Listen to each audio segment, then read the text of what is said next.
Welcome back to our channel. Now we are discussing on a recent ROC adjudication order where penalties were imposed for violation of section 197 subsection 3 of Companies Act 2013.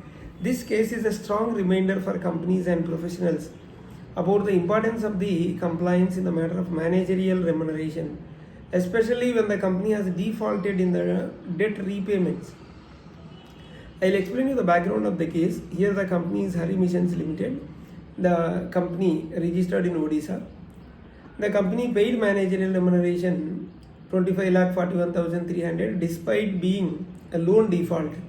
So there is a violation, section 197 subsection 3 read with schedule 5 of the Companies Act 2013.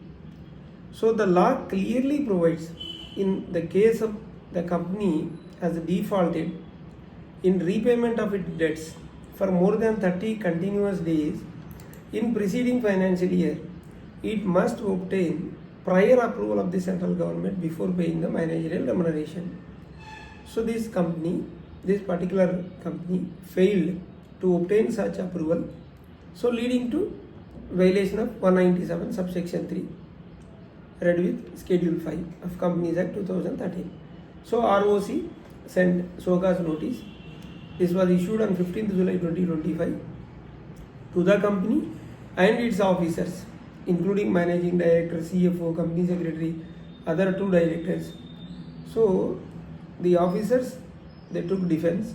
Independent directors, they argued that they were non-executive and independent directors, not involved in day-to-day operations or remunerations decisions, and their role was limited to oversight.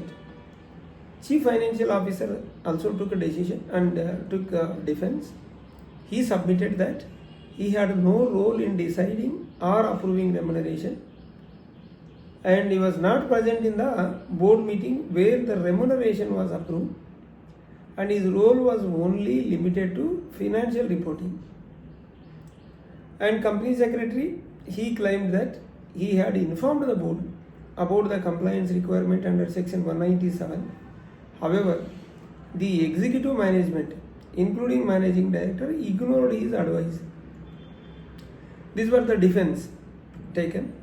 Then ROC findings. The independent directors exempted from liability as per the MCA SOP. There is a general circular 1 of 2020 dated 2nd March 2020 which protects independent and non-executive directors in operational matters. And Chief Financial Officer not liable since he was not part of the decision making and not present in the relevant meetings. And the company secretary, he was held liable because he had the statutory duty to place proper compliance advice and ensure lawful board agenda preparation. And managing director directly responsible for authorizing and executing the payment, hence held liable.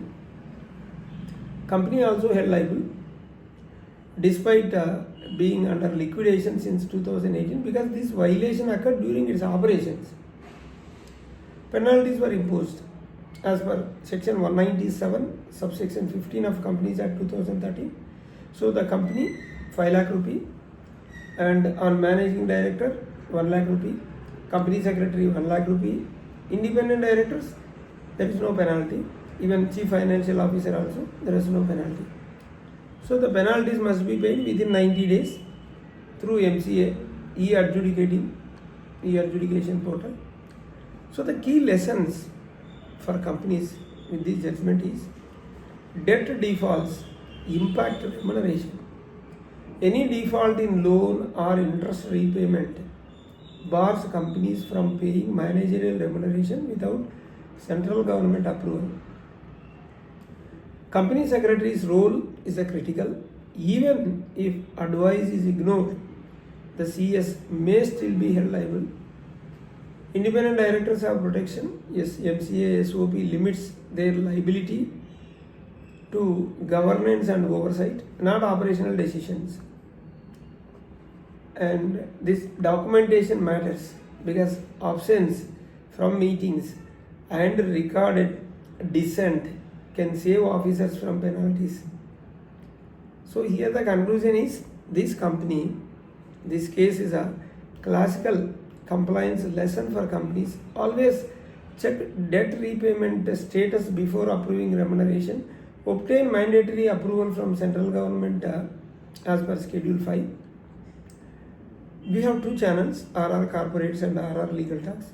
Please do subscribe and hit the bell icon so that you will not miss any of our latest updates. Thank you.